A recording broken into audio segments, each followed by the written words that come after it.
I'm Damien the DM from Adventures in Aurelia, a collaborative storytelling experience told through a game of Dungeons & Dragons, part of the Gonna Geek network, just like the show you're checking out now. Shows on the network are individually owned, and opinions expressed may not reflect others. Find other epically geeky shows at GonnaGeekNetwork.com. All right, one final toast, huh? Data, this one's yours.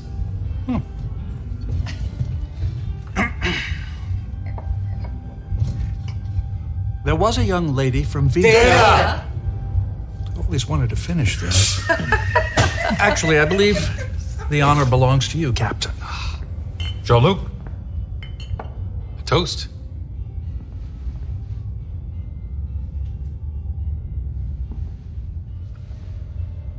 There is a tide in the affairs of men, which, taken at the flood, leads on to fortune.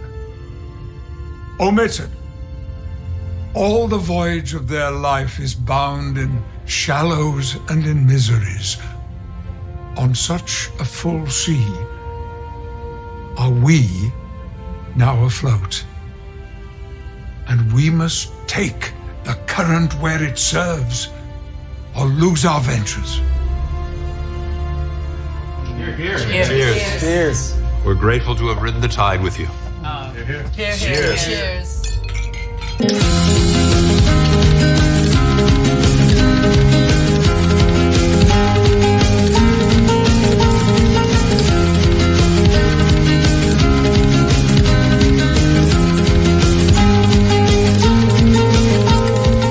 Hi, everyone, and welcome to Smoking and Drinking in Space. This is a sci-fi podcast from a couple guys who think they know sci-fi. And this week, we bid farewell to the TNG crew as we cover their final ensemble adventure starring nostalgia, fan service, Botox, and shut up, I'm not crying, you're crying. It's Season 3, Episodes 9 and 10 of Star Trek Picard.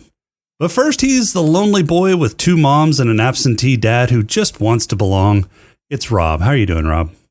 Two moms. Yeah, the Borg queen that gave your dad the DNA that helped make you the man that you are. I'm so lonely. You are. And I don't see that ever changing, so. Nope. And today we have a special treat. After months of investigation, bribes to local authorities, hidden cameras, and an anonymous tip from a hobo, we finally got enough incriminating evidence to extort our favorite poutine-eating, maple syrup-chugging, Molson's bleeding ice soccer expert, who's also in charge of the Gonna Geek Network and host of Better Podcasting and the Gonna Geek Show. We finally got him to come on our show. It's Stephen John Drew. How are you doing, Stephen? I'm doing well, and I can't deny any of that. I know. I've got the evidence. Intro. Thank you for having me on here today. I'm excited to talk this. This will be fun. No, we're excited to have you on. You've made some really, really good and well thought out points on the Discord kind of spoiler channel that we've been all hitting that I've been avoiding until I actually get to watch the episode. So I'm always about 2 to 3 days late. But yeah, you've made some really good points. So I'm really excited to talk to you about these final 2 episodes and the series overall. Yeah, and you can't use any of those points that you put in Discord, okay? It's all fresh today. Whatever. Let me just go ahead and rip this up. I don't have a piece of paper or I'd make a paper ripping sound effect. All right. So, Rob, you got any news for us this week? I do. Let's start with, some quick news. I don't really have much on it, but SpaceX apparently blew its load in more ways than one. Defiled the space toilet that it was sitting on, and then exploded itself up in space a few days ago. So that was fun. Seems like a rousing success. It was. It lifted off, but not without some damage. So that was the quick one. But in other space news, our favorite Martian rover, Perseverance, finally lost his pet. What? Yeah, I was waiting on that. I figured I'd get a what from you. Yeah, so apparently for the last 427 sols, or days if you're on Mars, Perseverance has had himself a pet rock stuck in its tread. Well, actually in the wheel, not in the tread, but sitting on the wheel well. And he's been carrying it around for a while. And finally, it fell off after 427 souls, a grand total of 10 kilometers. It finally vibrated loose, and it's no longer with us. Geez, it takes it like 40 40 Martian days to go a kilometer. Look, slow and steady wins the race. Okay. And apparently he squirrels like a son of a gun, and has to look at all the pretty things on the ground. Okay. Yeah. So yeah, he lost his little friend. I don't know if he named it or not, but yeah, Rocky is no longer there. I just named it. Did it fall off, or was it aliens? Because I think it's more likely aliens myself. Well, see, we didn't see it actually fall off. They just occasionally would, check the tire and say, "Oh, yep, it's still there." So somewhere between the two different checks, it disappeared. So it is entirely possible aliens. It could have been an alien on a skateboard that was just hitching a ride. A really slow ride, but a ride nonetheless. And then whenever he let go to veer off to do whatever he was going to do, he knocked the rock off, maybe? Possibly. Or Perseverance stole the pet rock from a unsuspecting alien child, and the child's father finally caught up to the rover and took it back. All absolutely valid theories, I'm sure. Mm-hmm. It is. It is. What else you got? All right. So, according to, this one, good news. It's not Yahoo Sports. It's Yahoo Entertainment. Oh, Jesus Christ. Yeah. Yeah. But according to, let's see, a new rumor, Mr. Kylo Ren is being eyed for Reed Richards. Yeah, I saw that. Yeah.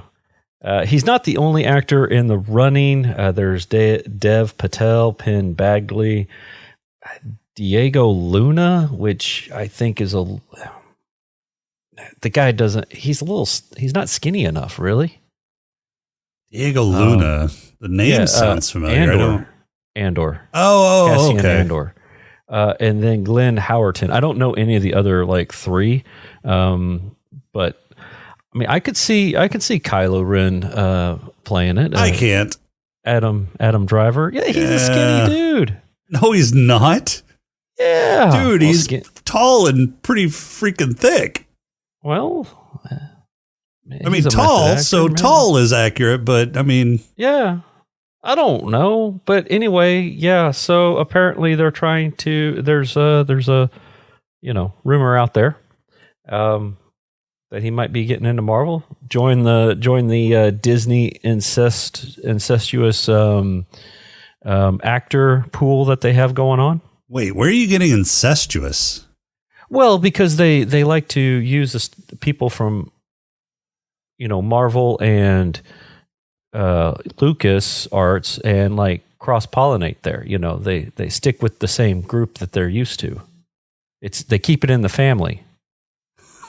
To me, at this point, it feels like they're trying to apologize to everyone in the Star Wars trilogy there and offer them some other roles.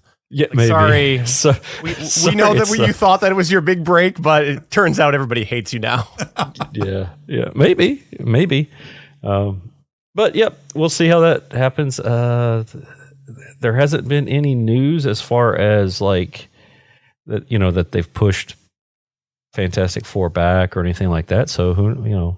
Well, they need to come up with somebody then pretty quick, right? Soon, yeah. All right, what else you got? All right, so I know you don't, Jason, but Steven, do you have a 3D printer? I do, yes. You do. Do you like using your 3D printer? I do. In fact, after we finish recording, I have to print something to fix my backdrop that I use for recording my other podcasts. Oh, gotcha. Okay. So you might be interested. Well, no, you know what, Jason? You'll be interested in this. If you have got $100 for a deposit, you can get yourself on the list for this brand new 3D printer that's coming out. What kind of 3D printer is it? Well, it 3D prints objects. Okay. Now you're being obtusely ambiguous. So why don't you give us, why don't you drop the other shoe? Well, I mean, I'm looking at a picture here. It 3D prints the boat, the standard little boat thing that you use for testing. Looks like it does pretty good. It's kind of interesting, the filament that it uses. Oh, is this some kind of rubberized filament? No. Is it human flesh? Oh, it's chocolate. Chocolate. That's better than the dark place I took us. Yeah, that's where I was going. Some sort of sex toy printer. Yes, it is. How'd you know? No. So typical. Let's see. Ellie Rose Weinstein's Cocoa Press 3D printer uses chocolate to produce edible creations. They are on. They're on pre-order. You can get a deposit. Get your name on the list for $100, and then when it comes out, just drop another cool $14.99. Yeah, and it comes as a kit. Everything that you need. There's no pictures here, and you know how I am for pictures. Yeah, you can't read, so it's the only way you're able to communicate. So it looks like you can't use your own chocolate. You've got to they've got these like chocolate cores. Yeah, that was going to be my question is there a special type of chocolate that you have to put through there? Or it's milk or dark chocolate that's formulated to work with the printer. So with some experimentation, users could potentially create their own chocolate, but they will provide or they will sell you chocolate cores, 70 grams worth of chocolate that comes in a cylinder, has no air bubbles, and the cylinders are heated to just above body temperature so that it will melt down. Right. And it uses 10 pounds of force, apparently. So I don't know how much a 3D printer, how much force is behind that, the nozzle for regular filament. Maybe Steven knows. I actually don't. I was trying to think whether that was in relation a lot or a little, but my question comes with sort of the cleanup with it, because I'll admit I'm lazy as far as cleaning up the nozzle goes on my regular 3D printer, but you can't really leave chocolate sitting there unless you want an ant problem or something. No. So when you're done and after it cools down a little bit, you just lick the tip. Oh my God. Dude, he set me up for it. I'm sorry. That's right. He did. That's right. He did. He did. He should know better. It uses a 0.8 millimeter nozzle, though. So you're not going to be able to, get that fine detail that you're looking for in your chocolate creations. But still kind of interesting. Yeah, I'm actually what looking. What you're saying is that we're not going to be making any likenesses of our own faces with these anytime soon. Well, you could. It probably would look like a third grader did it. Which should probably be pretty good for if you're doing like Rob's face. It would be an improvement. Right. Yeah, I'm actually looking at getting a 3D printer probably in the next 6 months or so, but I'm looking at actually getting a resin printer rather than a filament printer. So Yep. Resin printers are fun. Yeah. I've dabbled in one once. Chocolate printers actually kind of sound pretty cool too. You can do, especially if you had like a patisserie or some sort of bake shop where you made creations like that. That would actually be pretty handy. Yeah. I mean, there's definitely a use case. It's just, how much do you want to shuck out? Right. Yeah. And really, for a specialty printer, 1,500 isn't that bad. Yeah, that's for the DIY kit. There's a professional package that starts at $4,000. I mean, depending on how big it is, or what the kind of detail that you can get on that, that's still not too horrible. It's got a 140 by 150 by 150 build volume, which is about 150. What is that, millimeters? Millimeter. It's about the same size as an Ender. Same size as an Ender 2 Pro build plate. I would think though that for business purposes, this would actually be pretty useful, because you think if someone's got to do something custom now, they have to create a mold of some form to be able to, do a larger batch. And this kind of removes that step. Yeah. If you can do it without supports, I think. Oh yeah. I think supports would be. How would you get rid of supports? Somebody would have to lick it. I don't know. Why would you have to get rid of supports? You just eat the supports after you break them off.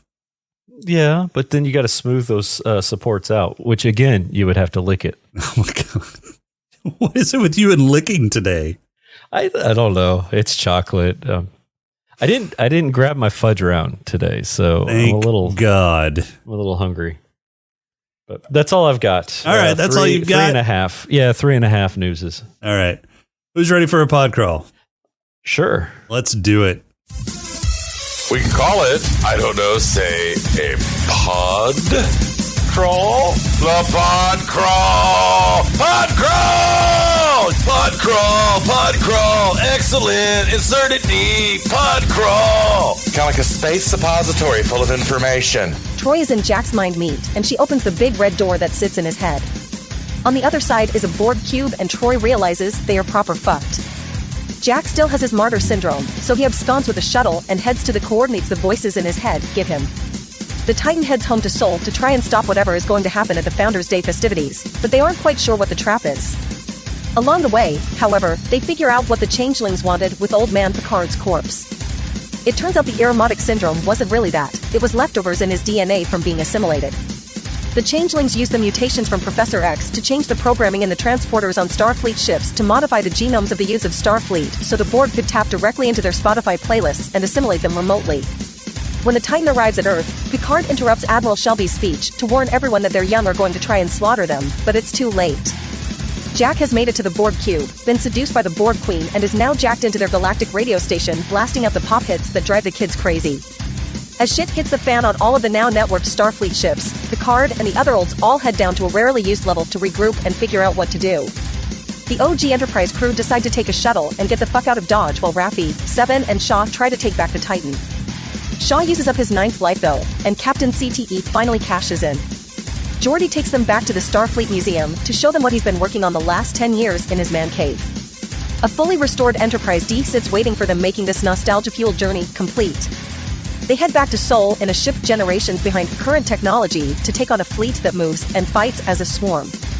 Meanwhile, back on the Titan, Seven, Raffi, and some other mature crew members have put their heads together and come up with a new invention that shoots transporter bullets. They beam all the youths off the bridge and take back the Titan. But they are now a single ant in an angry colony focusing its wrath on the starbase in their way, so they take a moment to try and figure out what they are going to do. Back on the D, Data has pinpointed where KBRG is broadcasting from, and they head to the Eye of Jupiter to find a massive Borg cube.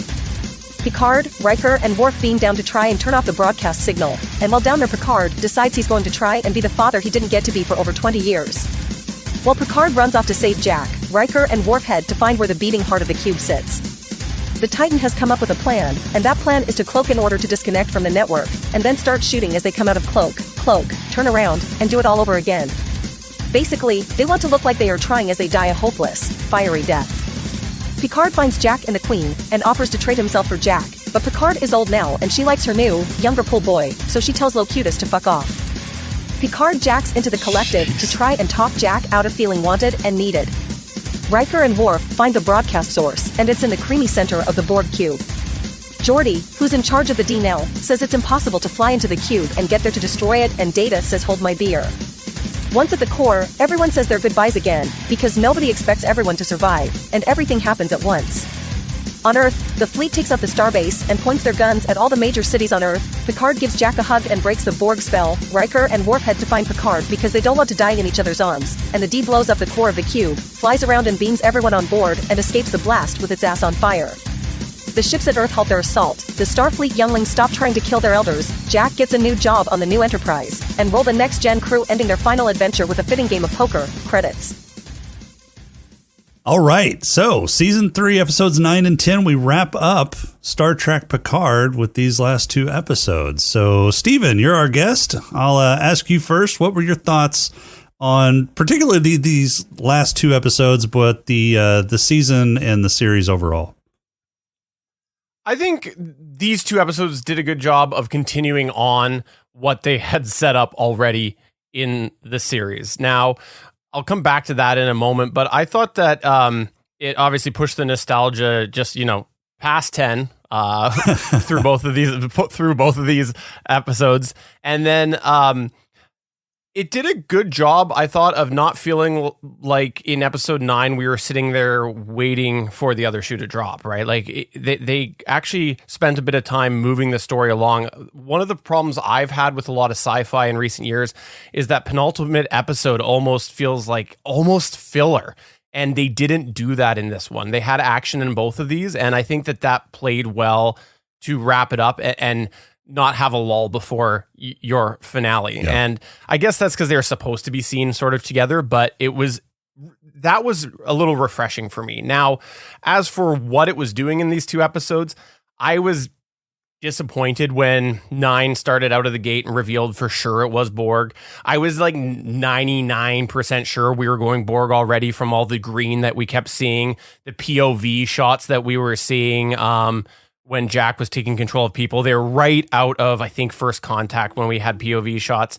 So I was not at all surprised it was Borg, but this is season number 3 of Borg plots in Picard. So it was, from that perspective, that was disappointing to me. But if we put aside that, I thought what they set up, they did a good job of closing it all out. Yeah, Rob? Overall, I liked the show. I've got a few quabbles, but overall, I liked the show. I think it ended. Well, God, let's hope it ended well with this crew. In terms of, I really hope we don't. Not that I have anything against them. I hope we don't see the TNG cast again in TNG, other than maybe like, a cameo in terms of like, hey, I'm giving you orders on a screen type of deal, right? For any of the future stuff or past stuff in the future. It got the whole legacy thing, and we don't know if it's picking up where this left off or if it's like prior. So. I'm hoping we're done with these characters for the most part. It was, I kind of figured it was Borg. It just seemed that way throughout the whole season. I got a problem with that queen, dude. We can talk about that during Quabbles. All right, that'll work. Yeah, so I really enjoyed this third season. This third season, I think, was the best season out of the series. These last 2 episodes were really good. Now, I do agree that a lot of sci-fi series in their penultimate episodes do kind of drag a little bit in anticipation of this huge climax in the last episode. I will say that this series did not suffer from that in any of the seasons. They typically kind of dragged the story until the very end, and then they tried to cram too much into the last 2 or 3 different episodes to wrap up their season's story. So I do like the pacing of this season, though, better than the first 2. I don't think they really rushed anything. I think that was a steady pace along the plot. Even in the beginning episodes where we didn't see much movement in terms of like actual location, there was still plenty of movement in setting up the future plot arcs and setting up some character development. So I liked the pacing in this season. I, for one, did not really anticipate the Borg. I thought we had finally played out the Borg in the first 2 seasons and we were moving on to something else. That was kind of a small disappointment for me that they're bringing back the Borg yet a third time. I understand that the Borg was this big bad in the Star Trek universe, especially in the future. But Jesus Christ, how many times do we have to kill these fuckers before they stop coming back? I mean, we killed them in Voyager. We killed them in First Contact. We killed them in the second season of Picard. I don't see how they keep coming back. Well, and I didn't see the Borg thing until it would have been, I guess, episode 8, right? Before opening the door, I was like, okay, Borg are involved somewhere, when they were, because they kept coming back to, the Locutus and all this other stuff. I'm like, okay, there's something Borg happening in the background. I didn't see the Queen. I didn't see the Queen coming. And there's a reason for that, because she shouldn't have been coming. Well, she's dead. Yeah, and they kind of retcon that, right? So this is the Borg Queen from Voyager, supposedly. No. This is the Borg Queen from Voyager. This is the Borg Queen that Janeway inflicted with whatever that Admiral Janeway inflicted with whatever she injected in her blood and got captured by the Borg in the last 2 episodes of Voyager. Okay. So I was okay. So now my quabble's not so valid. I was thinking this was the First Contact Borg. No. I was like, dude, she got liquefied and then stepped on. And she was left back in time too. Yeah. Right. Okay. So this was the Voyager Queen. Tried to, and that makes sense as to how they got like stuck in Jupiter's stuff, because they were trying to escape the collapsing transwarp nexus. Yeah, transwarp conduit that they had coming out. Yeah. Right.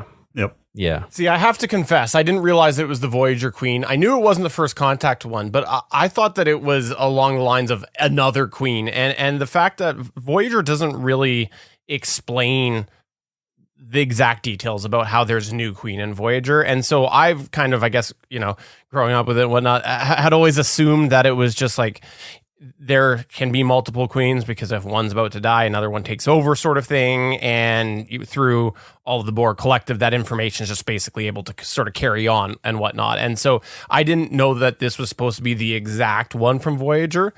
That makes sense, but it was the same actress. Oh, well, voice actress. Alice Krieg. Alice Krieg. Alice Krieg is First Contact. Yeah. And she was also the original Voyager. That's right. Borg. See, no, she was not. Andy was. The one who plays Moira Queen on Arrow. What's her name? She's the one that does it through all of Voyager, except I believe the finale they actually did get Alice Krieg back, if I remember correctly, on Voyager. No, so the Borg Queen was, Alice Krieg in, according to Memory Alpha, holder of all knowledge. Let's see. Alice Krieg was First Contact, Endgame, and Picard. Susanna Thompson was was Voyager. Well, Endgame is Voyager. But they got Krieg back for that, and then Annie Wershing was season 2. She was season 2. Yeah. So what happened was most of the Voyager run they had Susanna Thomas playing Borg Queen, except Thompson. Sorry, thank you. And then in the very finale, they got the OG Queen, the one from First Contact, back. That's how that all laid out. Okay. Yeah. Yeah. So I didn't really make the connection together on that, but I can go with that. But I tried to stay a little positive when you asked me my first thoughts on there, because I was the first one up and I don't want to drive everybody away right away. But we have no problems. We have like two people that listen to the show, and Rob's mom's never going to go away. So, to me, I agree about the criticism on bringing the Borg Queen back. I think it's just a bit of an example of some of the issues I've had with the way they've come about this nostalgia. And she's been done in First Contact, and then, oh, wait, she's back in Voyager. Oh, wait, she's done in Voyager. Okay, wait, she's back again now. And to bounce all over the place with the Queen and have, I guess, now the same one from First Contact, but have a Queen back again, it just almost feels like, can we not let things go and stay in the past of Star Trek, move on from something and find something new? And that's, I felt like a lot of what happened in this season is things that maybe could have been left back in the past. Like, I get everybody was sad how Data went out, but we bring Data back pretty much one for one with emotions. Everyone's calling him Data. Nobody's saying this is, my name's not Data. I'm Data Plus or something, right? Like, it's just, this is Data. This is the same guy. So we've undone that death. We ended up, arguably, Picard kind of had his resolve almost in season 1 of everything. That gets undone. Riker Troy in season 1 of Picard, they seem pretty happy on the planet. We undid that this season. Even in the post-credit scenes, Q gets undone. So it's just like a lot of the stuff here, including the Borg Queen, I feel it's almost, I wish they could just leave some of these things alone. Yeah. And in some ways, I think I mostly agree with that sentiment. I do certainly see that they undid a lot of stuff, and it kind of cheapens the story that they told in the first season and somewhat in the second season. The second season wasn't all that great, so I don't really care if they undo that. I did not like the second season at all. And so, yeah, I agree that, the second season, when you've got a sci-fi series that goes back into what is, as we're watching it present day, they've got a budget issue and your expectations have to be low for that. That when they first announced that, it's like, they're going to be in the 21st century. You're like, okay, no sets. You're just going to go record on the street. This isn't going to go well. I get that, but you can still do that. That was a COVID issue, wasn't it? Not necessarily a budget issue. Oh, I don't think it was a COVID issue. I'm pretty sure that had to have been a budget issue as well. Because, I mean, there were other shows that were doing on-set recordings. In fact, you could probably control things a lot better by doing on-set recordings, because you can have fewer people, or just the people that you need on set to eliminate or to reduce the risk of spread, things like that. So I don't think it was just a budget or just a COVID thing. I do think there was some budget issues involved there, but Star Trek 4 was a present day kind of, go back in time and show things in present day. And I thought that did it really well. Now, there's plenty of people that like Star Trek 4. And there's plenty of people that don't like Star Trek 4. I certainly really enjoy Star Trek 4. It's one of the better ones, but yeah, it's got the whales. It's got whales. How can you hate whales? Exactly. You're a monster if you hate whales. Exactly. But no, I certainly agree with your sentiment that they undid some stuff. Definitely retconned some stuff. Like Data's death. Yeah, how many times does this guy have to die before they stop bringing him back? I don't get that. Now they that's did the kind cool of thing about being binary, right? Or being just data. You see what I did there? Yeah, I see what you did there. Yeah, you just back yourself up and then download yourself into the next best thing. I mean, that is true. Yeah. And the version of Data that died in season 1 isn't the same Data as we got back in season 3, right? The Data that we got back in season 3 starts at Nemesis. So he wasn't the Data that was in the positronic nexus that they had in season 1 and was the one that, Picard put down. This is another Data. It's kind of Data part B, or Data version B, I guess. I'm not sure how to distinguish that, but Yeah, this is a Data with slightly different experiences now. Oh, it's a fork. A fork, it's a data yeah. fork. Yeah. Yeah, it's a data fork. Yeah. You mentioned that that with Data we could just go and copy what he was, right? And that's the one area that I wanted them to retcon was the Picard android. And that's just because I don't like the fact that we've got this thing out in the universe where, you know, we now have Data who came back, which shows the synthetic body works, and he was able to do another one. So we have this thing out in the universe where essentially anybody could live at any time if you just, you know, kind of shift the parameters a little bit. I don't remember the exact line, but in season 1, they essentially say, hey, you'll still die eventually because we baked that into your programming for Picard's body. And when we saw that his body was still in existence, and then they so nicely set up the fact that, oh, wait, he didn't actually have Irumodic syndrome or whatever it's called. I was kind of hoping to be like, oh, well, somehow some situation comes up and he ends up back in his other body somehow. You know, it's the future. They can maybe make that happen. And now we no longer have this plot device out there where we've got this synthetic person that has had their life extended, because it kind of means like in the future, any character could maybe have this happen to them, because Picard really should be dead because of whatever was killing him in season 1. And yet he continued on here. So although I didn't like a lot of the retcons, that was one area I was hoping they were going to close off, at least, was him out there as an android. They kind of did, in the fact that, as far as we know, the last Soon is gone, right? So, and he was really the only one that could. I mean, he took the golem technology to his grave, basically. Did he though? I mean, there's a whole planet of his creations out there that could possibly, you know, carry on his research. Well, I mean, if season 3 is any indication, that planet no longer exists. Why? It's been, but also because it's been retconned out. The entire TNG premises, though, was was that Soon was the only one that could create androids, and then in Picard we get these new version of androids. So I don't think it's a far leap to say that someone else might be able to pick up, because that's what Picard did to everything with android and lore, and then in Insurrection B4. Picard said, "Oh wait, someone else can kind of do this thing as well." Well, but in to be fair, the person that was able to do this was a Sung descendant. So it seems like the Sung family line has some sort of, I don't know, family trait that is able to create automatons better than anybody else. They've got a... Well, we do know the TNG version of Data was fully functional, so you would think that the new version of Data, who's synthetic organic, would also be. So maybe he will have some form of... And programmed in multiple techniques.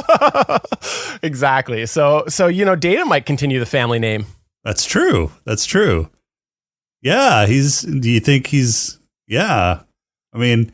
He's just got to get himself a synthetic android Tasha Yar, and he's off to the races. Yeah, that's true. Oh crap! There's season 4 for you.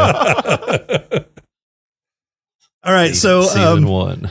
One of the things that I wanted to touch on was the rumors, and these are absolute rumors. There's nothing in pre-production. There's nothing that's been greenlit yet about a show that even Terry Matalas was mentioning called Star Trek Legacy. So what do you think that might be? Are you on board? Would you rather not see it? We'll start with Steven. So, okay. Not you, Rob. For me, fine. Be that way. For me, I think that we would probably continue the story, and I know they've alluded to the fact that they have an idea to bring back the Shaw character in a way that I forget what Terry Matalas said, but he basically said there's a way that the fans would like it. I think season 3, although I have had many issues with the heavy nostalgia and this sort of diminished plot because of it, I think that what it did show was that the general crave is continuing a story in the style of Star Trek of the past. And I'm not sure that if all of a sudden they go away from continuing a story and they do a time jump back again, that the fans will adopt it as well as if they were just to continue on, because that's long been the criticism and the want of people who are seeing Star Trek now, is they're like, we want to see it carried on from the Voyager era. Actually, this goes back to when Enterprise was on the air. People wanted to see that sort of continue on. And I think season 3 has proven that if you throw yourself back to whatever that mindset was in the 90s and you kind of continue on a story, that resonates better with the audience. So I would struggle to see them now not continuing the story. Rob? So I'm hoping, I'm in the same boat as Steven. I'm hoping that if this legacy thing comes up, it's the 7 show. You know, it's the 7 of 9 show with, you know, her with her, I guess, being in charge of the Enterprise, which, you know, to me, I wish she got like an Intrepid class or something, you know, more on the nose old. of yeah, but well, not necessarily an Intrepid class, but the continuation of the Voyager namesake, because it is established that the Voyager name has carried on into the future. Discovery has Voyager J or something like that. So there are some other Voyager ships that could potentially be used. And you could have continued that legacy that way, gotten maybe a few. I wouldn't want to see as many old characters as what they were doing in this one, but a couple cameos of, you know, maybe Harry is no longer an ensign or lieutenant. You know, see how Paris and B'Elanna are doing, or even go so far as potentially get a catch up on Naomi Wildman, because we did get a catch up in season 1 of Picard of Icheb, right? Unfortunately, he was killed, but it would be kind of interesting to see Naomi Wildman, because that was one of Seven's companions, one of her friends, you know, during the whole Voyager show. So it'd be kind of interesting to see, because she wanted to be Starfleet. So she's been out there for 10 plus years now. So she should be good to go, right? She should be doing Starfleet still or something. So I'd like to see that. I do agree with Steven. I don't want to see them going back. The only way that I could see them going back is maybe potentially showing Seven's lead up to being first officer, but there's not a whole, I don't see there being a whole lot of room for that just because of age. I mean, well, and that is one of the theories that I had when they were saying they had a way to bring back the Shaw character was through flashbacks. So that could work. We could explore a little bit of that. Yeah. I have to say, from a personal perspective, I agree. I think seeing Jerry Ryan lead the series would be fantastic. There's really, out of Picard, there's 2 scenes that I think scream authentic to the character that we used to know. The first was in episode 9 here, and it was the one between LaForge and Data on the shuttle, where LaForge goes, Data, could you try being more positive? And Data ends up responding, I hope we die fast, or something like that, right? Yeah. That was just brilliant. That was right out of TNG, exactly what you would expect. The other one that I thought was just evoked the history of the character was 7 of 9 on the bridge looking at the ships with Jack. And when she looks at Voyager, she says, it was my home. That scene moved me, and I think that it nailed everything we knew about Seven's development in Voyager. And at that moment, I said, Jerry Ryan needs a series in this universe. Like, she just nailed that. Yeah, and it needs to be obviously a Starfleet series. It needs to be her, now that she's captain, it needs to be her being a captain. Again, I don't like that she's captain of Enterprise. I agree. I don't like that they renamed that Enterprise. That's a Titan ship. We'll get to that. We'll get to that. So yeah, so that's quibble number like 4. So for a legacy series, I would be on board if, and one of the things that I really enjoyed about season 3 of Picard was it had the TNG feel to it.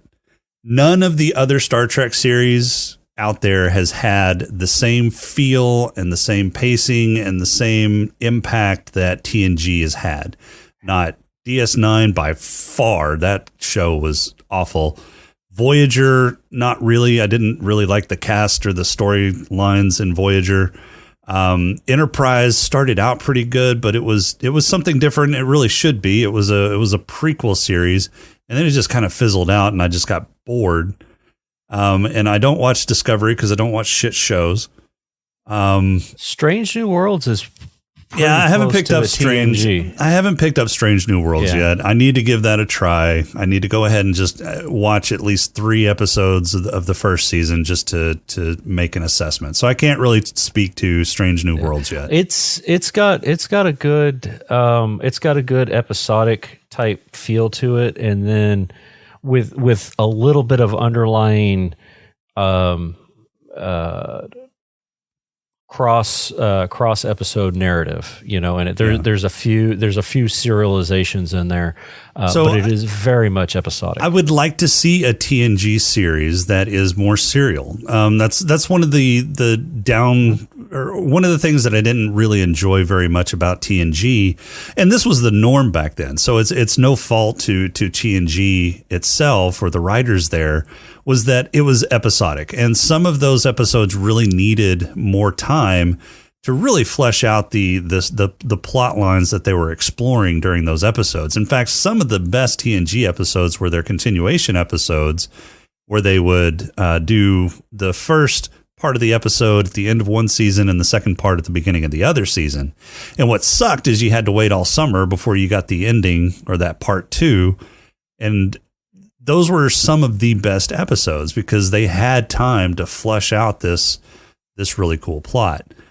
So yes, I would love to see something that has the TNG feel in a serialized format with new characters, with the characters that they've introduced in this last season of Picard. So Jack, Seven, Rafi, even though I'm not fond of that character, she would fit fine, I think. I was going to say, I think she found her niche with as far as Rafi. I think she's going to settle down.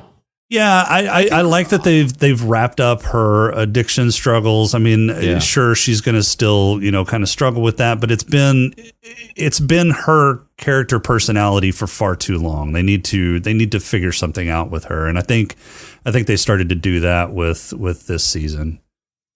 I think Rafi could be on the table because I don't know that we've really looked into her character that much, because a lot of her story's been around Jean-Luc Picard. That's where it's been, and that's the side of it that we've seen. Sure.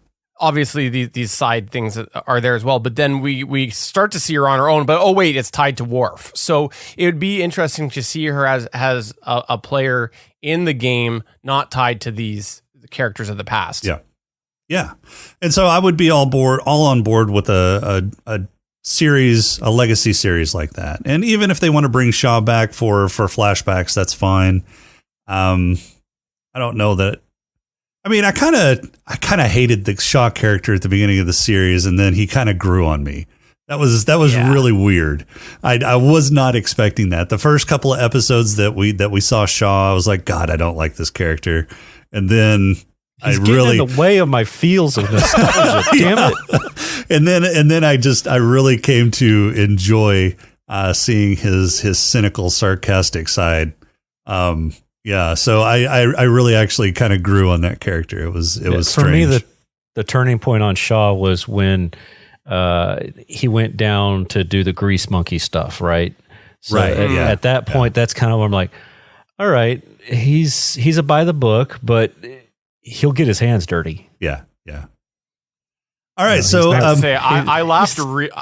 I laughed a lot when I forget which episode it was, but it was where he gets the Titan back, and he basically Riker and Picard come to their own realization of, I guess we got to contact Starfleet, and then he just turns around and he's like, I've already called them, they're on their way. And when he did the little semi-knighting of Seven to reinstate her, I just laughed. I was like, I like your sarcasm here. Yes. That was probably right where I started really enjoying Shaw as a character too. Before, he was just a dick to be a dick, it seemed, and I was like, okay, this is he's going to be a captain. He's going to be a one-dimensional dickish by the book character, and I'm not going to like this guy at all. And then they really fleshed him out. They did a good job on his character development. So they renamed the Titan, right? Basically. And when they were coming in on the shuttle, talking, Jack and Beverly and Picard were all talking together. And they were talking about, what's in a name. I know that Steven was anticipating a certain name. I was actually anticipating that same name. Rob, what about you? I said to myself, oh, God, no, they better not name that thing Picard. So all three of us were anticipating them naming it the USS Picard. And they ended up naming it the Enterprise G, which is even worse. I don't like it. I have mixed feelings about it. I agree. I think the name Enterprise is worse than the Picard because it's like the Enterprise is supposed to be a ship that has been built and earned, it's dedicated to this name, right? And I know we've seen things in the past where they've, rechristened a ship or whatever. The Enterprise A used to be the Yorktown. Yeah. It was the same class of ship. It was the same class of ship, which was fine. The Enterprise A Yorktown getting renamed, same class of ship. No, it wasn't the same class of ship. It was still Constitution. It was the new Constitution class. Right. But it's still considered, so the Constitution class was still their flagship class, right? But this was the new refit Constitution class. Right. The A was an upgrade. Yeah. Yeah, it was an upgrade. This was not an upgrade. To me, this is a downgrade. So the Enterprise F had been out for a while. Yeah, still. In fact, they were decommissioning the Enterprise F after Founders Day. It doesn't. To me, it seems like a downgrade. It seems like a snub, especially since it's been a year, right? It's not like they're like, oh, we need to have an Enterprise, or, okay, let's rename it. It had been a year, and they just went, all right, the Titan is now the Enterprise. Screw the Titan. I'd like to know a little bit of the behind the scenes on this, because I and to get, behind the scenes and out of the universe for a minute, I had read that Terry Matalas basically told Jerry Ryan, by the end of the season, you'll be on the Enterprise. But in the interview I read, he said, essentially didn't say how, because they still had to write how they got there. And I'd like to know a little bit about that scene where there's the big reveal, what the order was that it was filmed in, because there's some dialogue in there where it feels very specific to Jean-Luc Picard himself. Yep. And they end up, there's a line that's said off screen, so it could have been voice work afterwards. There's a line where Jack says, this is dedicated to you or in honor of you and your crew. And Picard's really broken up about that. But we're talking the Enterprise G, which we know there was a good run or a run after Picard's time on the E. There was the entire run of the F. Mm-hmm. And the D was how many later in the series. And the idea of Jean-Luc Picard being all broken up, that this G, a long history of ships, is dedicated to him and his crew. I don't know. It feels not that personal to me. Yeah. And this is my theory. So my theory is that it was originally going to be the USS Picard. And as mine as well. And as the popularity and the rumors of Star Trek Legacy started to come along, and the popularity of this final season and people wanting more to see kind of a continuation of this or a spinoff of this, they pivoted and made it the Enterprise G, because what's a Star Trek show without, an Enterprise in it? Especially if this is going to be a spinoff of the Picard series. You want to see them on the Enterprise doing Enterprise things, right? And so I think the dialogue was written in anticipation of this being the USS Picard, and then they kind of pivoted at the last minute and made it the Enterprise G in anticipation of a spinoff. That's pretty much where my mind was at too. And I want to confess here, because I feel like this is, someone with an addiction that has to admit it, is I scoured that scene with Jerry Ryan on the bridge looking for something in the background that said like USS Picard. I looked and I didn't see anything. You were scouring that scene just to look at Jerry Ryan. I like Jerry Ryan. Jerry Ryan's great. She's the reason I watched Boston Public back in the day. Yeah. So I forgot she was on that. The whole him gasping and being taken aback by it really does lead credence to it was said Picard. I think so. I think everything seems to lead up to the Picard name on that ship.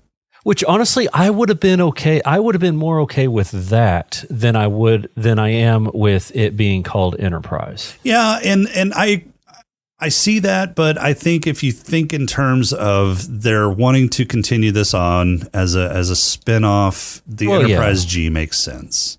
Yeah, it does. For as a spinoff, if that's how they're going, if they're going with the Jerry Ryan crew, the 709 crew, then great. It makes sense to have the Enterprise. I would have liked it to be a Voyager name because that still fits in Legacy, but But she's really the only one. Her and Tuvok are really the only people that were associated with Voyager that were in this season.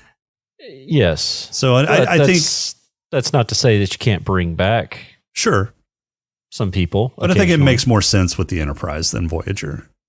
Well, one of the questions that I had about the actual Enterprise name going with that is where they say, I can't believe that Starfleet saw fit to give a thief, pirate, and spy a ship. Are they giving that, group of people the Enterprise?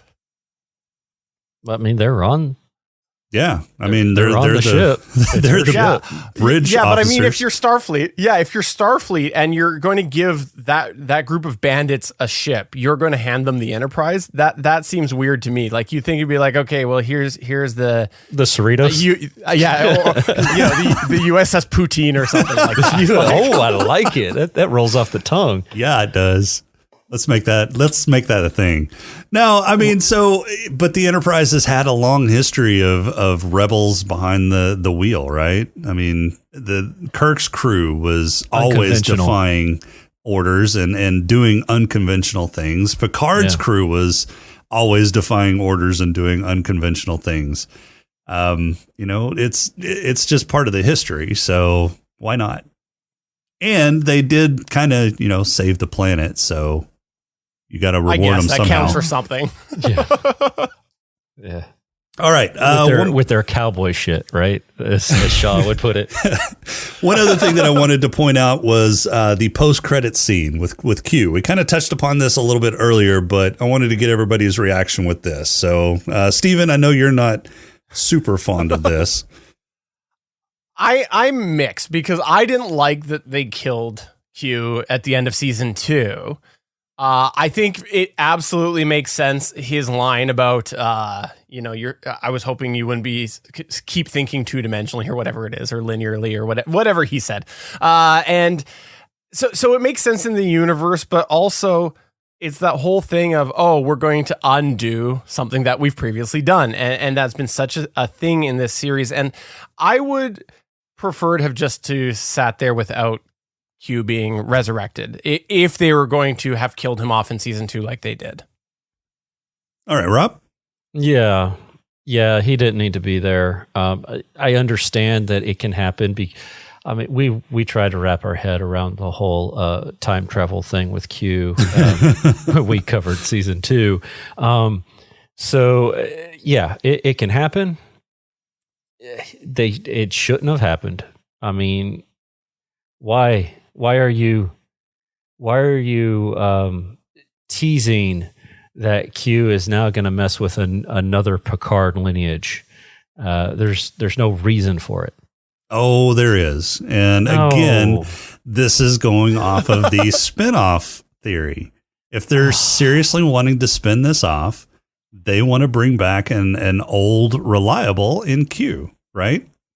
They can get a different. Voyager had a different Q, and they may do that. Well, Voyager had.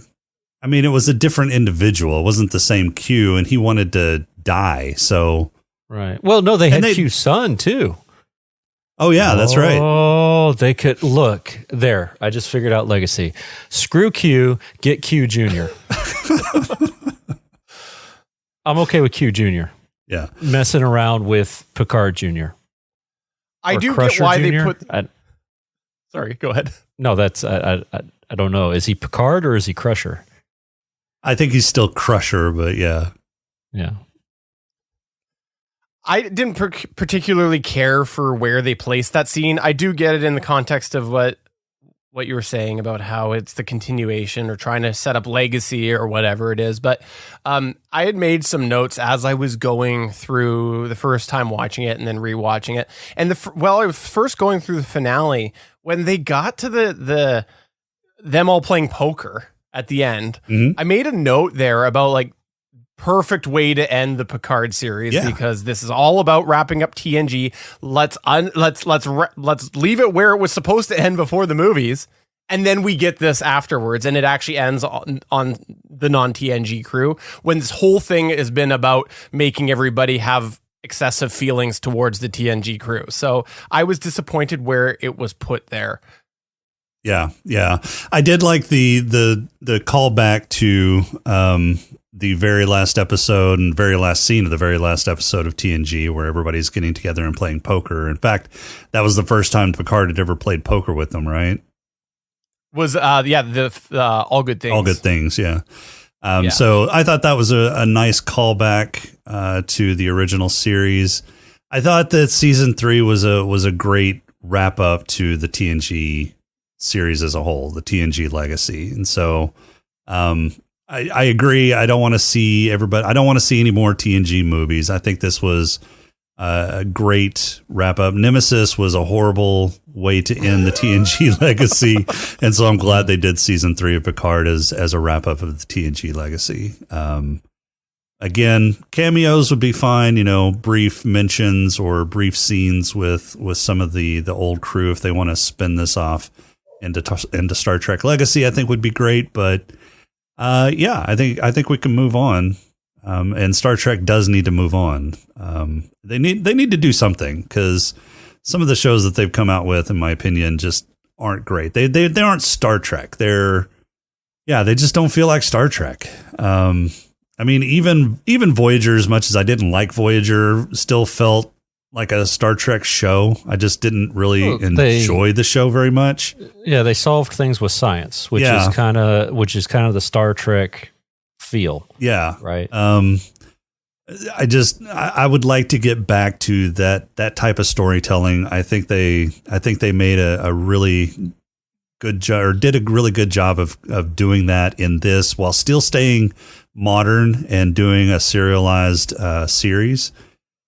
So if they can continue that, I think they would have a really good hit on their hands, because I think this was probably one of the more popular seasons of one of the more popular series on Paramount Plus or of the Star Trek, modern Star Trek shows.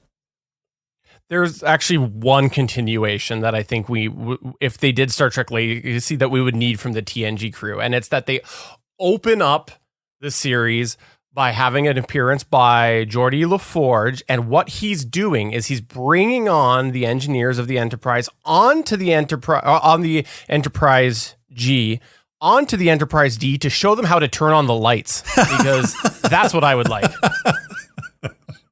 Well, apparently it's just voice activated, right? On the D.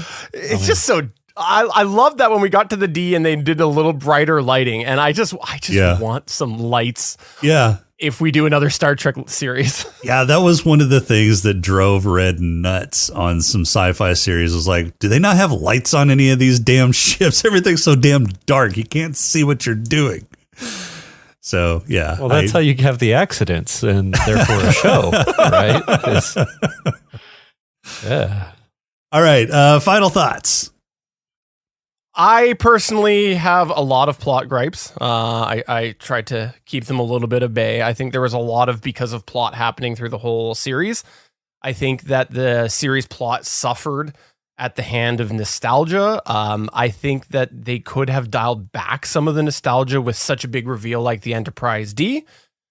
With that said, if I was to rewatch it, now that I know that I need to take it more in the realm of like a popcorn flick, I probably would be a little easier on it than I have been week to week, because season 1 of 2 of Picard really started. They had plot heavy ideas, and neither of them stuck the landing. Neither of the seasons did, but they really had an idea of a plot, and that's what they were focusing on.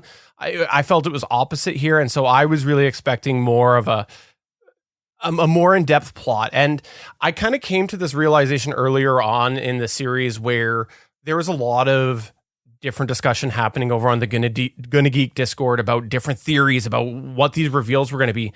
And all of them were more interesting, in my opinion, than what actually happened on screen. The on-screen ideas, the reveals were generally the easy one, the safe one, the predictable one. If you went into it with a, they're not going to throw us any curveballs mindset.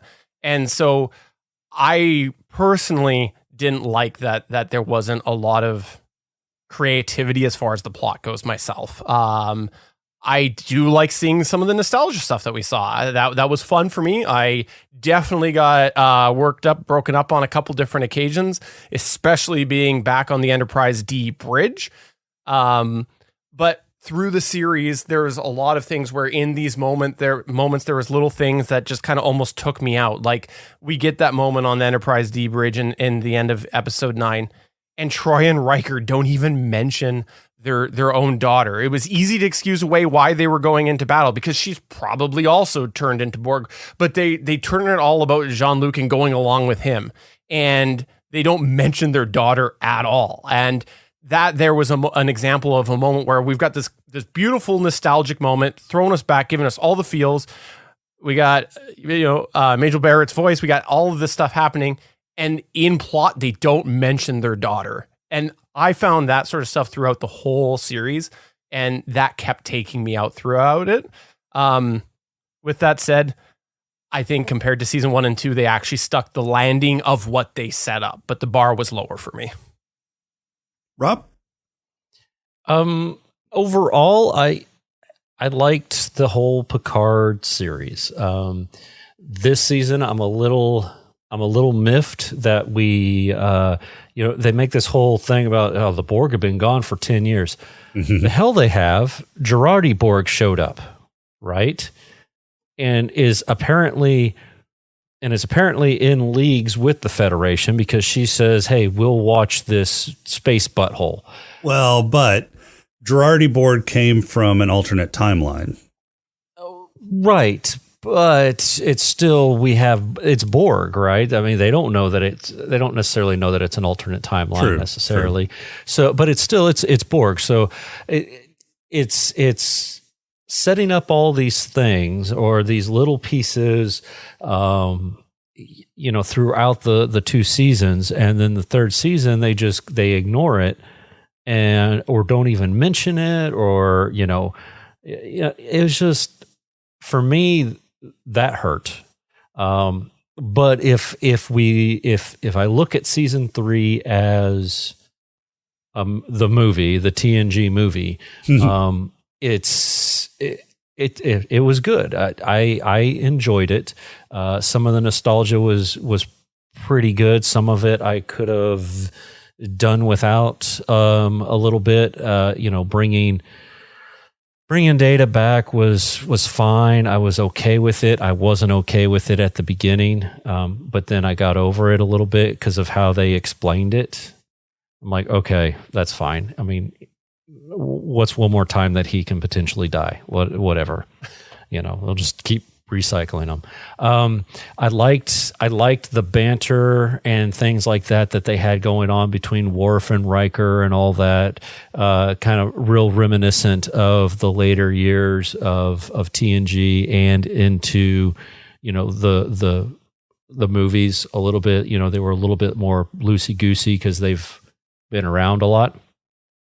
Or they've been around each other quite a bit, so now they're more friends as opposed to colleagues. Mm-hmm. So, I mean, overall, it was good. I did have same kind of gripes that Steven did, and that there was places that they could have done something different, and it would have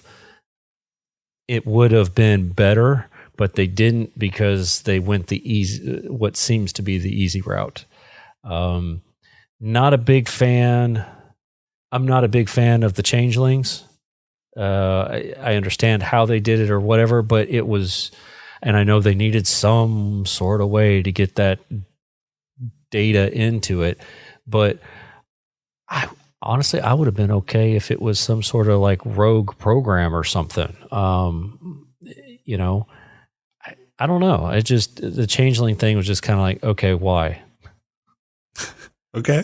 So, but let's move on. Let's get off of Picard and the Enterprise crew, and let's move forward. Let's get some new stuff happening. Yeah, and I forgot to mention, where's Laris, by the way? That I should. Yeah. That was one of my quabbles. Yeah, they just totally forgot about Laris. I mean, this is supposedly the love of Picard's life, or at least his most recent love. And yeah, she was in the first episode. She goes, "Yeah, I know you got to go do this," and never I'll again see mentioned. You back on the planet. Yeah, and why didn't? Yeah, so it'd been a year, so it would have totally made sense.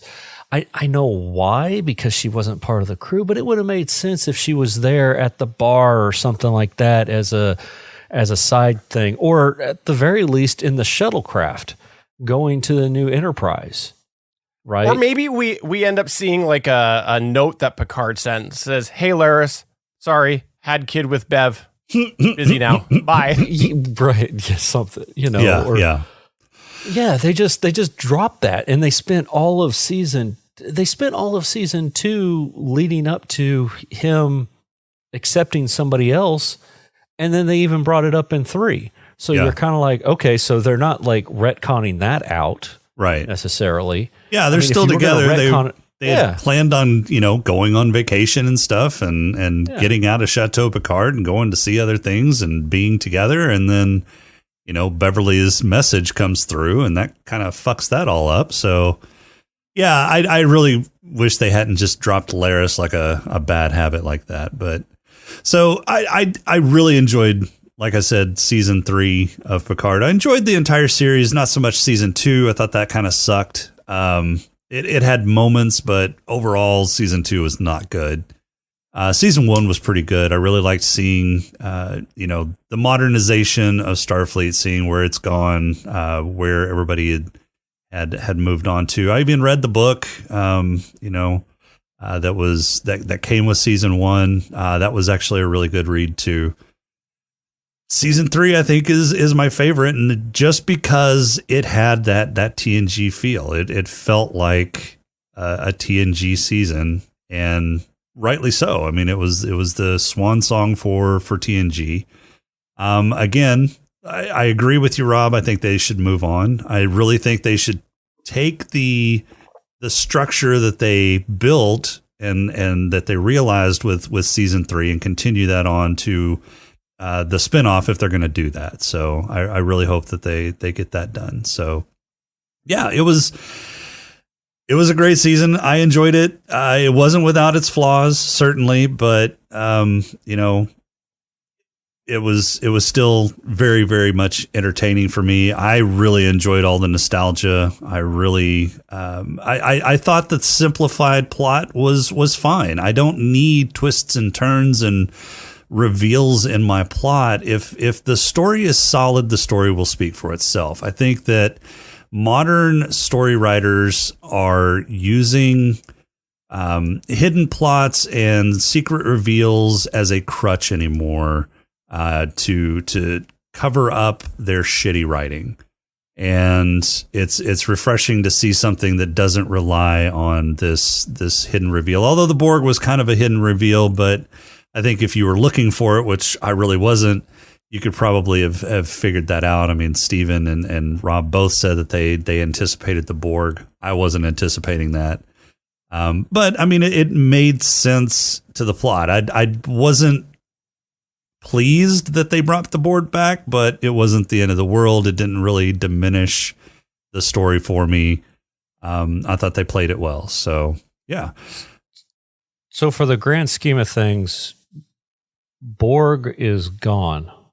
God, I hope so. I don't want to see the Borg again. Or is it? Well, except for the Girardi thing, if they want to. Right. And honestly, I'm okay with bringing back the Girardi version because that seems like a more benevolent version of the Borg. Yeah. Right? So the Borg as a collective, as an assimilation-driven collective, I think is gone because we still have the Hugh Borg that are independent. We still have the Girardi Borg, which she's the queen, but she's kind of more of a malevolent queen, and they do have some independence there. They only get assimilated if they want to be. Right.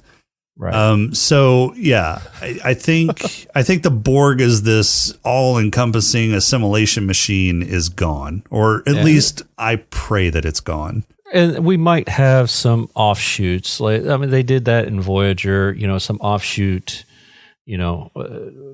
Drones crash or something like that, and they survive on their own. I'm okay supposedly with that, the Borg queen is gone. Is gone. Yeah. Until somehow her programming crosses over to the Girardi Borg. Yeah. Yeah. And then eats the flesh of her drones to keep her alive. What the hell? All right, Rob. I do have to say though, one of the things that I did wonder was why didn't Girardi Borg come to help? You feel like that should have happened. Yeah, it's curious that they didn't mention the Girardi Borg at all in this season. They didn't really reference the first two seasons very much at all in this season, and I think they were trying to keep it separate from the first two seasons. I don't think they wanted. I think they wanted to streamline the plot as much as possible. They had enough going on with bringing back the entire TNG cast that to complicate things by mentioning stuff that happened in the first two seasons, I don't think they would have fit it all in to just 10 episodes. They do allude to it though. I think Shaw says something in the early episodes about we're not talking about the crazy shit that happened on the Stargazer or something like that. Right. Yeah. But that's the only reference. Yeah, I think that's it. In fact, the only real reference that they made to the synthetics from season 1 was that they had dropped the ban on synthetic research. So, and that they had made them like actual citizens of the Federation. Or no, that was season 2 that they made them citizens of the Federation. Yeah. It was in season 3 that they just said that they had dropped bans on synthetic research. Yeah. All right, Rob, you got a haiku for us this week. I do. This one is titled Final Flight. One ship versus fleet. Enterprise D's back, baby. Nostalgia is done. Nice. All right, so Steven, we do we do awards on this show.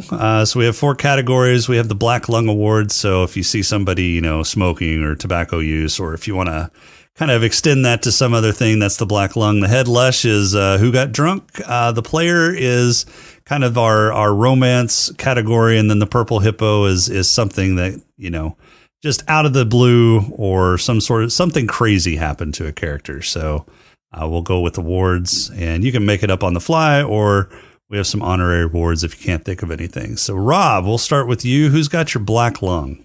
Oh, I went ahead and gave it to the Borg Queen for getting smoked at the end there. Okay. Yeah. Steven, do you have a Black Lung, or can you think of one?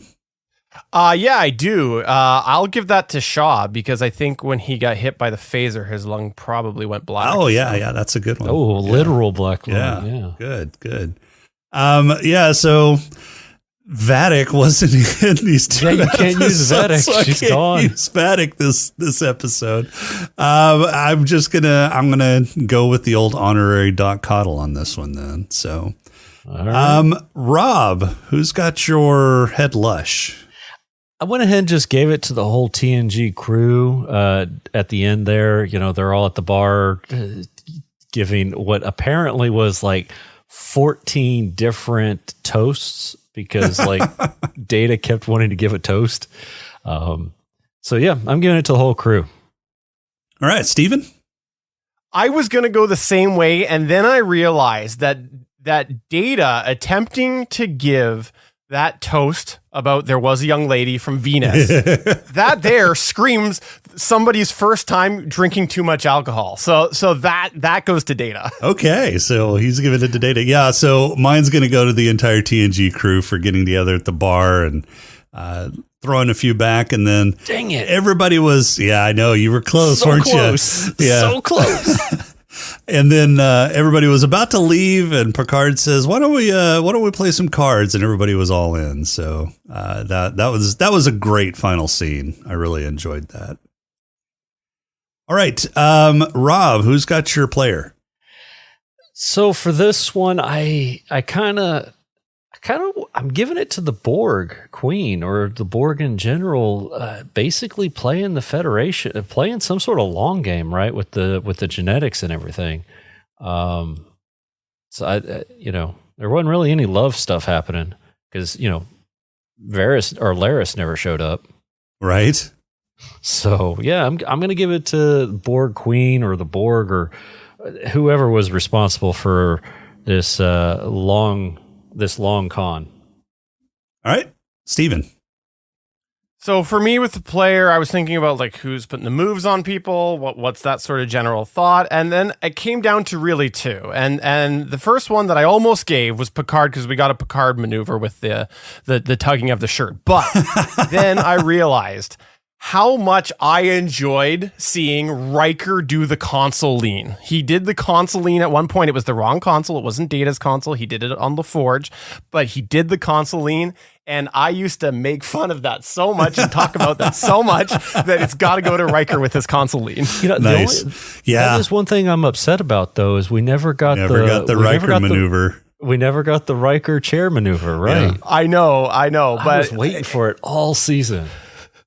All right, so my player is going to go to Riker my player is going to go to Picard because Riker chose his work wife over his regular wife. He decided to go down to the Borg cube with Picard rather than staying on the D with Deanna. So work wife won out over real life wife. So Picard is going to get my player on this one. So what you're saying is that Picard left Laris for Riker? Is that what you're saying? Or Riker left Deanna for Picard. Yeah. I think whichever Picard wins, right? Yeah, Picard wins. Yeah.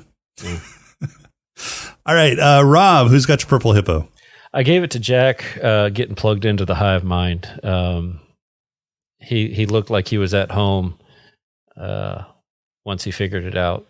Okay, but it did look pretty trippy. Steven. Mine has to go to the Troy Jack exploring some Borg veins at the beginning of episode 9. It was some psychedelic stuff happening there. Cool.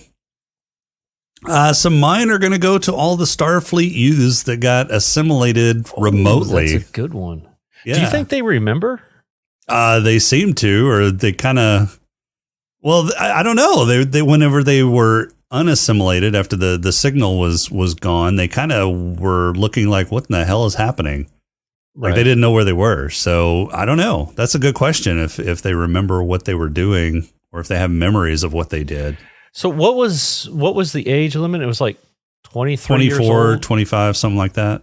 So we're basically saying that the majority of Starfleet is, I mean, it makes sense that a good chunk of it, yeah. The ensigns and all that would be younger crew. Yeah. Yeah. So ensigns, lieutenants, yeah. Yeah. Except for, Enterprise D. It's crewed by geriatrics and ginkgo biloba. Right. Yeah. And apparently space dock too, because there just happened to be only adults on there so that the collective couldn't take over space dock, so they had to fire at it, because of plot. Yeah. Dude, that dock took a beating though. It did. Yeah. God. Well, I mean, it's nice though that the Federation and Starfleet learned from the Xindi encounter, and they left it down to one point of the entire defense of Earth. They just decided it's going to have one thing that controls the whole thing, and if that goes out, you lose the whole defense of Earth. There's no backup. Yeah. No, I mean, but a star base should have, a lot of firepower. I mean, it's a lot larger than a ship, and so you would really have to have like a fleet of ships to take out a star base like that. Yeah, but it wasn't even firing. It was just. Well, yeah, because the people on board took. Yeah. No, it was firing back. Was it? I thought it was just like protecting itself. No, you can see some photon torpedoes and phaser fire coming from it in one of those battle scenes. All right. So on our next episode, is it time to choose? It is time to choose. Oh. We will. Well, I mean, it is time to choose, but we've already chosen. So don't ruin the nostalgia. I think we've already released the episode where we were talking about it. That's true. Yeah, so because we thought it was the wrong. We thought it came out first. Yeah. So we didn't. We never went back and fixed it. Well, so.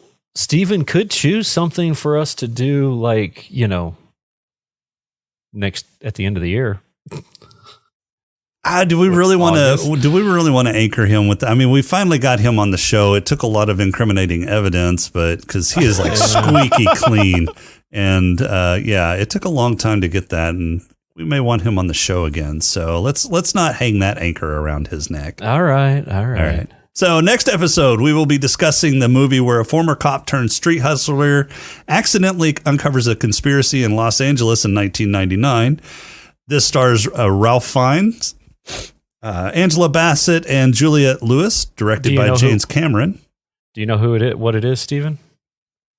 I don't know. You don't have good sci-fi, huh? And it's Rafe Fiennes, not Ralph Fiennes. I don't know why I said that. Because you were reading it. I was. Oh.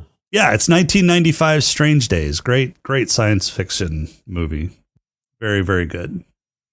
Nope, not familiar. Not familiar. Okay. I wasn't either. You didn't miss much. Shut up. You liked it. Did I? I don't remember. That was like a month and a half ago, 2 months ago that we did that one. We really appreciate you coming on, Steven. Thanks for classing up the joint. It was a great conversation. Like I said, you've had some really, really great write-ups on the episode so far on Discord, and I'm glad that you managed to get on here. So, where can we find you? Well, first off, thank you for having me on. I do really appreciate it. It's fun to come on and talk it. I'm so glad that we discovered that your message was stuck in my inbox. I know nothing about Discord, and I learned a little bit. So thank you very much for pointing out that. I just thought you were being a jerk and didn't want to talk to your peons of the network. Us Canadians are known for that, right? Right. That's pretty typical. I never did get a sorry.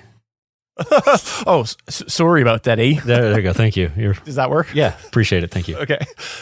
So thank you for that. Yes, gonnageek.com. That's where I hang out. That's the network. I love the Discord. The Discord is the best geek community around. We got lots of awesome people there talking all sorts of different opinions. Although I've had lots of disagreements with people over this season of Picard, I have enjoyed the discussions because of the variety of opinions that have come up and the different angles that people look at these different things with. So that's usually where you can find me. And the two podcasts I do is the official gonnageek.com show. We do that usually once a month. That's just a general geekery talking podcast. And then there's better podcasting that I do with my co-host. What's his name again? SP. That's right. I know SP's listening to the show. That's why I'm giving him a hard time right now. But yes, SP and I do this podcast that talks about podcasting from the hobbyist perspective, because him and I, we're hobby podcasters and proud hobby podcasters. So we do better podcasting to support other hobby podcasters. And those are the two podcasts that I can do. And then when I'm not doing that, you can probably find me getting mad at Terry Metalis online for too much nostalgia. Yeah, perfect. All right, well, that's all we've got for this episode. Our intro and outro music is Welcome Home by Cambo. Podcrawl music is Snack Mix by Machette. If you like the show, please rate and review us on iTunes. You can leave us feedback on our Discord channel at smokinganddrinkinginspace.com/Discord, or you can email us at smokinganddrinkinginspace@outlook.com. If you'd like to throw a few nickels our way, you can become a Patreon supporter by going to smokinganddrinkinginspace.com/Patreon, and make sure to visit Gonna Geek for more great shows at gonnageek.com. For this episode, I'm Jason. So I want to know, what was 709's go command? Won't find that out until Legacy. Maybe. We'll talk to you next week. Can it just be engage? Engage.